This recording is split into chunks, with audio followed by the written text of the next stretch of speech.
Hello, everybody, and welcome to another edition of Inside Guns with your host, me, the Yankee Marshal. I'm sure everybody remembers when in my video yesterday, I told everyone bad times are coming. You better get out there and buy every gun you want. You better buy as many magazines as you can, and you better start hoarding ammo because the market's going to get bad. There's going to be manufacturers going out of business and increased buying, etc. Well, the only problem with that is I didn't say any of that, at least not in that way or that context. Seems like a lot of people in the comment section, they either like to just hear a snippet of something, not bother to get context with it, and then react because they're very reactionary, or they are people that can't handle anything that is contrary to their own personal opinion or their own personal indoctrination, so they hear what they want to hear. And then there's other people who just make shit up. They just lie. I get people making shit up all the time in my comment section. The other day, someone sent me a message, sent me an email and a comment. They said, check your email, I sent you a message. They said, we've gotten a hold of your personnel file from the military, and if you don't start doing this, we're going to let it loose. And we found out that you got a dishonorable discharge. We've got this from multiple sources, and we know for a fact that you got a dishonorable discharge for sucking the dicks of all your officers, all your superior officers. And I was like, well, that's fucking stupid. And you're not going to intimidate me with that. If you got something like that, let it go because it doesn't exist. Because here's the reality. One, you're never going to get my military records because I was military intelligence. They're sealed. Two, I never got a dishonorable discharge. I got an honorable discharge. Or else I wouldn't be able to buy guns. People with dishonorable discharges can't buy guns. I can obviously buy guns. So that kind of puts a kink in your credibility right there. And three, and most importantly here, last but not least, I have never once heard of anyone getting discharged from the Army for sucking officers' dicks, much less dishonorably. Hell, that'll get you a Medal of Freedom practically if you do it enough. That's not something you're ashamed of in the Army. That's not something to get you kicked out. That's something you put on your resume letter when you want to get a promotion. So I don't understand that whole story. It's just someone being an asshole, but still, it's funny. Like I said, no one has ever been dishonorably discharged for blowing the officers. That'd be like saying, oh, they discharged a sailor because he was slow dancing with a Marine. That's what they're fucking there for. They're so the Marines will have somebody to dance with on the ship so they don't get lonely. So this person's obviously never been in the military, period. Probably 14 years old. Or else they would know, like I said, none of that makes any sense. But like I said, people make stuff up. People hear what they want to hear, whatever. And they think I said, oh, you need to go out. Times are going to get rough. I said nothing like that. In fact, I said the opposite.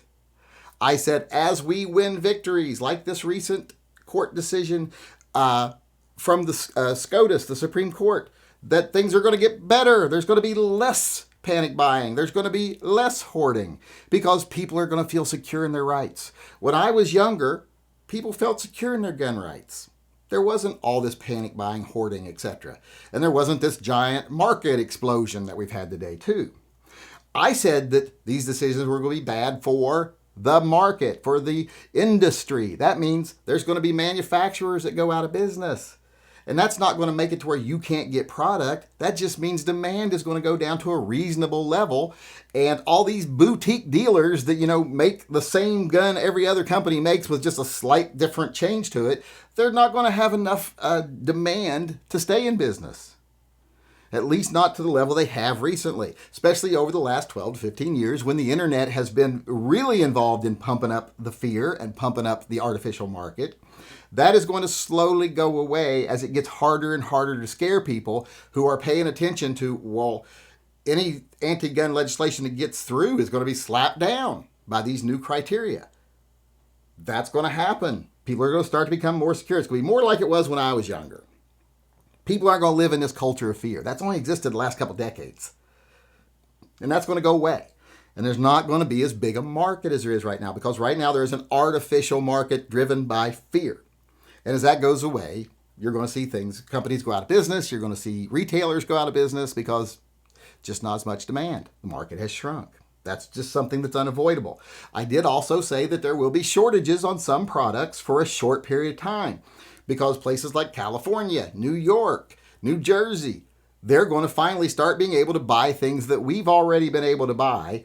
And when they first jump into the market, these are some big populous states. And they're going to be trying to catch up with us from other states. So there's going to be a shortage of things like magazines and ammo and certain types of guns that they couldn't get before. And it's going to be temporary. And manufacturers aren't going to gear up for it because they know it's going to be temporary. They'll ride it out until the market stabilizes. So there are going to be times where you're not going to be able to find magazines easily or certain types of guns easily or ammo easily. But it won't be a reason to panic. It'll just be a temporary surge of other people catching up. And most of us don't have to panic during that 6 months to a year. We can be like, I don't need to buy any magazines. I don't have to buy those guns. I got enough ARs. I don't need ammo. I've got plenty. And the stuff I can find is good enough. That's going to be the new norm where people aren't panicked. And like I said, once that initial catching up period from these big populous states goes away, where they actually get caught up, it'll all level out into a nice, stable market. And I am not anti-industry. Like a lot of people think I'm anti-industry. That was another criticism I got, that you're hoping for these people to go out of business. No, I don't hope for them to go out of business. I wish they could all stay in business, but that's just not the way it is. The market right now is horribly, overly inflated, artificially inflated through fear. That's not good for anybody, because that requires a weak Second Amendment. And groups like the NRA, the GOA, and all these groups that profit off of a weak Second Amendment, they don't want it to be strong, and they don't want you to think it's strong. These talking heads on YouTube that do the discount codes to get their percentage of sales and all this other stuff. They want panic buying. They don't want you to be confident in the strength of the Second Amendment. They want you to be afraid. But that's going to become less and less possible to do, to make you afraid, when it becomes obvious we're winning. Like right now, the Supreme Court has said, hey, these assault weapons bans, these magazine limit bans, these have to go back down and be re-judged because you judged wrong. You came to the wrong conclusion. They didn't say you came to the right conclusion, but you used the wrong criteria. They said you came to the wrong conclusion using a faulty criteria. So in other words, go back down, change your verdict. Not redefine your verdict, change your verdict. That's going to make a lot of things disappear over the next 5 years. Assault weapons bans, high capacity magazine bans, things like that are going to go away. Those are going to be some of the first things to go away, and that's going to cause the market to have an increase in demand for a while. But it's a short while, and then things will stable out. And as fear subsides, market will become strong and stable, but with a lot less players in it, unfortunately. And that's what I want. I'm not anti-industry, but I don't want the Second Amendment to be continually attacked and to be kept weak so that big businesses can buy fancy suits like Wayne LaPierre and all the other people that are jumping on the big fundraising bandwagons for national organizations so that they can make lots of money. That's not what I hope for. I don't want there to be booming business at the expense of the Second Amendment. I want the Second Amendment to be strong and the market to have to adjust to that. And if that means people like LaPierre and other gun channels that have become, movers and shakers in these big organizations, if that means they actually have to go back to working for a living, well, then they have to go back to working for a living. That's just the way it is. If someone manufacturing lowers right now has to be like, well, there's not enough demand for these, I'm going to start manufacturing, wheels again for cars. Well, then do that. You'll have to do that. And I'm sorry you have to do that, or I'm actually not even sorry. It's unfortunate, but that's what it takes to have a strong Second Amendment. A strong Second Amendment isn't going to continue to support this artificially fear-inflated environment or market. And that's good. That's what all of us want. So that's a good thing. There's no reason to panic buy. There's no reason to go out and hoard stuff. In fact, what I said is the opposite. As time goes on, you're going to see more and more reason to feel comfortable with your Second Amendment rights and a far, far less fearful environment, which would promote you to feel like you need to go out and do something immediately. Because like I said, you will feel like the Second Amendment is strong and the courts are backing that up, and therefore you don't have to panic. All right, everybody, that's it for me today. But before I go, I want to remind everyone out there, we are doing the fundraiser for Fur Friends Animal Rescue. So if you have not yet, go on over to my webpage, tympistolproject.com. There's a place right on there where you can click and order some stickers. There's 3 of them.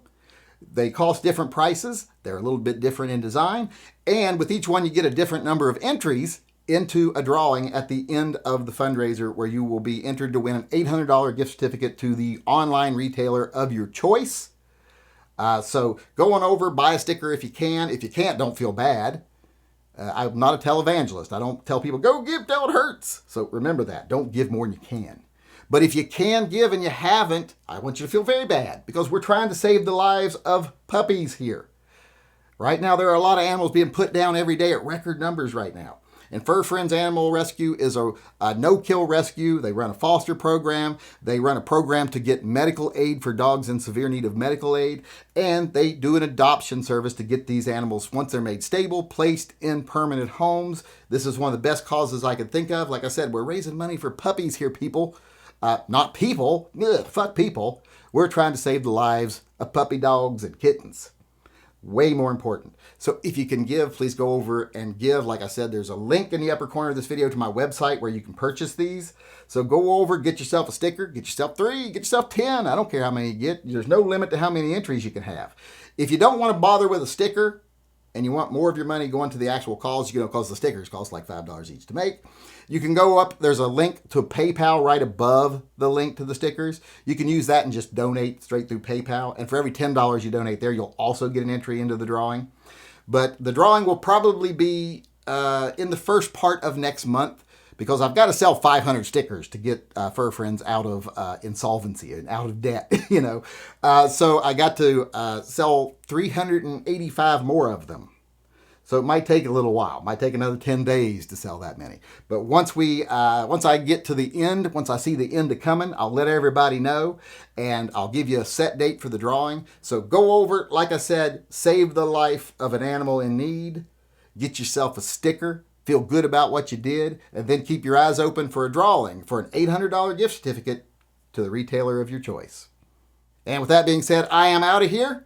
I hope you enjoyed the show. I do appreciate you coming, and I hope you come back again tomorrow.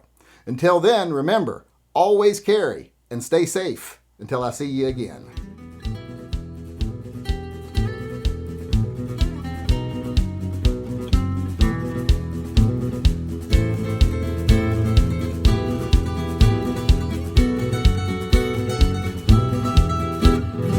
Damn it. I am a grown-ass man.